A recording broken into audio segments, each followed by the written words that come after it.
ओम नमः शिवाय। दोस्तों, अगर भगवान शिव की महिमा का वर्णन जानना चाहते हैं तो भगवान सोमनाथ की मंदिर की कथा जरूर सुने।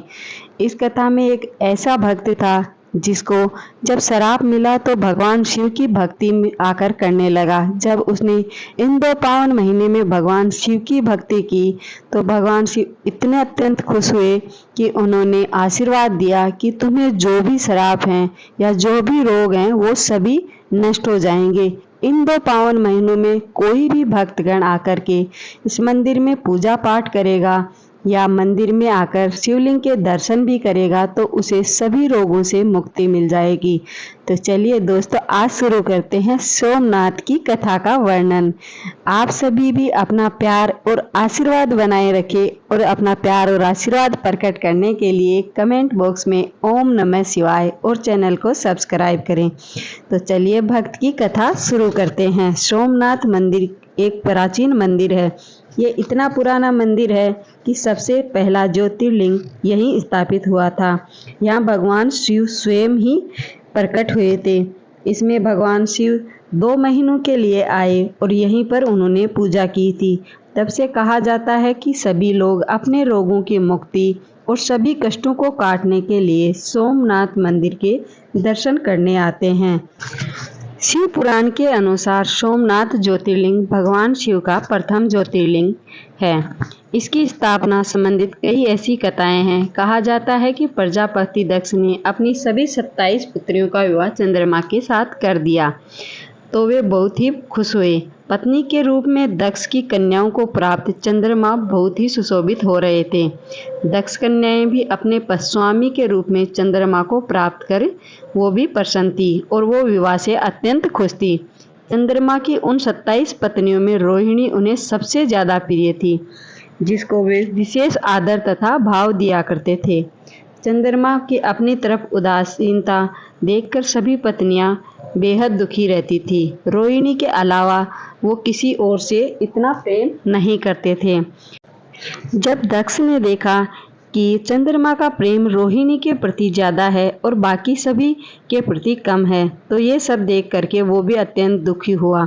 जब दक्ष की पुत्रियां अपने कष्ट अपने पिता के सामने वर्णन किया तो उन्हीं सभी कष्टों को सुनकर राजा दक्ष को भी बड़ा दुख हुआ और उन्हें गुस्सा भी आया। अपनी पुत्रियों की व्यथा और चंद्रमा का दुर्व्यवहार सुनकर दक्ष इतने दुखी हुए कि उन्होंने चंद्रमा से भेंट की और उन्हें शांति पूर्वक कहा कि हे कलानिधि, तुमने निर्मल व पवित्र कुल में जन्म लिया है, फिर भी तुम अपनी पत्नियों के साथ इतना भेदभाव व्यवहार क्यों करते हो? तुम्हारे आश्रय में रहने वाली जितनी भी स्त्रियां हैं उनके प्रति तुम्हारे मन में प्रेम कम और अत्यधिक कैसे हो सकता है? इतना सौतेला व्यवहार कैसे कर सकते हो? तुम किसी को इतना अत्यधिक प्यार करते हो और किसी को बिल्कुल ही कम करते हो। ऐसा क्यों करते हो? अब तक जो व्यवहार किया वह ठीक है, परंतु अब आगे ऐसा कोई दुर्व्यवहार ना ही करें तो अच्छा होगा।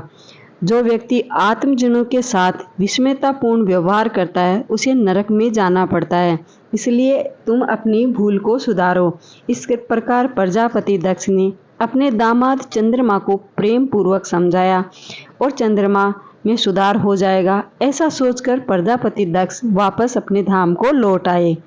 इतना समझाने पर चंद्रमा ने अपने ससुर प्रजापति दक्ष की कोई भी बात नहीं मानी। रोहिणी के प्रति अतिशय आसक्ति के कारण उन्होंने अपने कर्तव्य की अवहेलना की तथा अन्य पत्नियों को कुछ भी ख्याल नहीं रखा। इतना सब राजा दक्ष के बताने के बाद भी जब उन्होंने अपनी और पत्नियों से इतना प्रेम नहीं किया तो वो और भी उदासीन रहने लगी। दोबारा जब समाचार प्राप्त कर प्रजापति दक्ष को ये पता चला कि कोई भी चंद्रमा बात नहीं मान रहा और ना ही अपनी पत्नियों के प्रति इतना प्रेम और व्यवहार है तो वो अत्यंत दुखी हो गए। तो वे पुनः चंद्रमा के पास आकर उन्हें उत्तम नीति के द्वारा समझाने लगे। दक्ष ने चंद्रमा को न्यायोचित बर्ताव करने की प्रार्थना की और कहा कि सभी पत्नियों को बराबर बराबर अधिकार दे। इसी प्रकार दक्ष बार बार आग्रह करने पर भी चंद्रमा ने अवहेलना पूर्वक जब दक्ष की बात नहीं मानी तब उन्होंने चंद्रमा को श्राप दे दिया था। राजा दक्ष इतने दुखी हो गए थे अपनी पुत्रियों की व्यथा में कि उन्हें श्राप देना ही पड़ा कि तुमने मेरी आज्ञा की अवहेलना की है, इसलिए तुम्हें क्षय रोग हो जाएगा। दक्ष द्वारा श्राप देने के कारण एक ही क्षण में चंद्रमा क्षय रोग से ग्रसित हो गए। इसके क्षीण होते ही सर्वत्र हाहाकार मच गया। सभी देवगण व ऋषिगण भी चिंतित होने लगे। परेशान चंद्रमा ने अपनी अवस्था तथा उसके कारणों की सूचना इंद्र आदि देवताओं व ऋषियों को दी। इसके बाद उनकी सहायता के लिए इंद्र आदि देवता तथा विशिष्ट आदि ऋषिगण भी आए। ब्रह्मा जी की शरण में गए और ब्रह्मा जी ने उन्हें कहा कि जो घटना हो गई है उसे तो भुगतना ही है, क्योंकि दक्ष ने निश्चित को पलटा नहीं जा सकता है। जो दक्ष ने श्राप दिया है उसे कोई भी नहीं पलट सकता है। वो एक पिता थे और पिता की व्यथा के कारण ही उन्होंने ऐसा श्राप दिया है। सभी देवताओं ने आग्रह किया ब्रह्मा जी से कि कोई तो रास्ता बताइए जिससे कि श्राप को दूर किया जा सके। तब ब्रह्मा जी ने कहा कि चंद्रमा देवताओं के साथ कल्याणकारक सुप्रभात क्षेत्र में चले जाएं।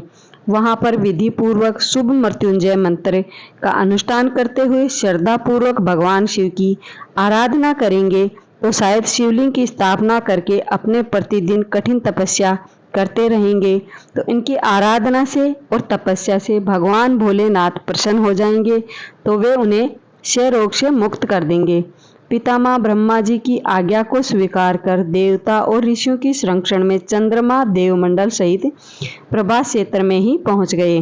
वहां चंद्रदेव ने मृत्युंजय भगवान की आराधना और वंदना की अनुष्ठान प्रारंभ कर दिया। वे मृत्युंजय मंत्र का जप तथा भगवान शिव की उपासना में तल्लीन हो गए।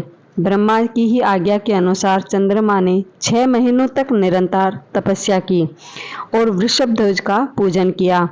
10 करोड़ मृत्युंजय मंत्र का जप का तथा ध्यान करते हुए चंद्रमा स्थिरचित्त से वहां निरंतर खड़े रहे। उनकी तपस्या को देख करके भगवान शंकर इतने प्रसन्न हो गए कि उन्होंने चंद्रमा से कहा, हे चंद्रदेव, तुम्हारा कल्याण हो। तुम जिसके लिए ये कठोर तप कर रहे हो वह अपनी अभिलाषा बताओ, मैं तुम्हारी इच्छा के अनुसार ही तुम्हें वर प्रदान करूंगा। चंद्रमा ने प्रार्थना करते हुए विनय पूर्वक कहा, देव ईश्वर, आप मेरे सभी अपराधों को क्षमा करें और मेरे शरीर को इस क्षय रोग से दूर करें। भगवान शिव ने तपस्या से प्रसन्न होकर चंद्रदेव से वर मांगने के लिए कहा।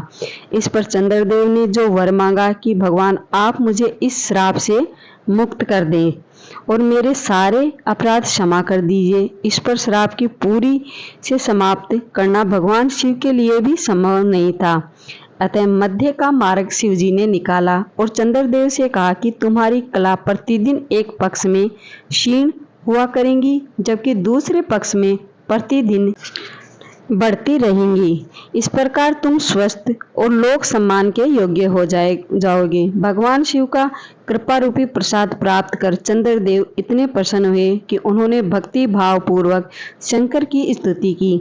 ऐसी स्थिति में निराकार शिव उनकी दृढ़ भक्ति को देखकर साकार लिंग रूप में प्रकट हुए और संसार में सोमनाथ ज्योतिर्लिंग नाम से जाने जाते हैं और शिव सोमनाथ के नाम से भी प्रसिद्ध हैं। इसीलिए कहा जाता है कि जब भी किसी को रोग या कोई दोष लग जाए तो भगवान सोमनाथ के मंदिर जाकर के प्रार्थना करते हैं तो भगवान शिव इतने प्रसन्न होते हैं।